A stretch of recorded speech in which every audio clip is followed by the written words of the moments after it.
అతని పేరు శేఖర్. తనంటే నాకు చాలా ఇష్టం. చాలా అందంగా ఉంటాడు.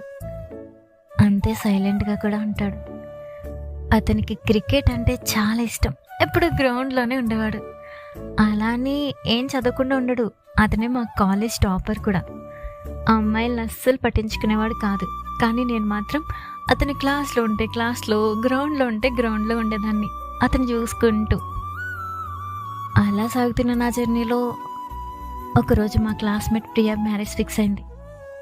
అందరం పెళ్ళికి వెళ్దాం అనుకున్నాం. కానీ శేఖర్కి క్రికెట్ సెలెక్షన్స్ ఉన్నాయని రావడం లేదు అని తెలిసింది. ఇంక నేను కూడా వెళ్ళకూడదని ఫిక్స్ అయిపోయాను. కానీ నా ఈ ఫ్రెండ్స్ ఉన్నారే, మా ఇంటికి వచ్చి అందరూ వస్తున్నారు అంకుల్, ఇది మాత్రం రానని చెప్తుంది అని డాడీని ఒప్పించడంతో వాళ్ళకి తప్పలేదు. కానీ నా మనసు మాత్రం అతని గురించి ఆలోచిస్తుంది. ఒకవేళ శేఖర్ అక్కడికి వెళ్ళి సెలెక్ట్ అయితే నా ప్రేమను అతనికి ఎలా చెప్పాలి? అప్పటికి నేను వన్ సైడ్ లవర్గానే మిగిలిపోతానా అని బాధపడుతూ నాలో నేనే మాట్లాడేసుకుంటూ ఉన్నాను. అందరం పెళ్ళికి వెళ్ళాం. అందరూ పెళ్ళిలో చాలా బాగా ఎంజాయ్ చేస్తున్నారు. నేను మాత్రం నా శేఖర్ లేడని నా ఆనందాన్ని అందరికీ అప్పుగా ఇచ్చేసాం.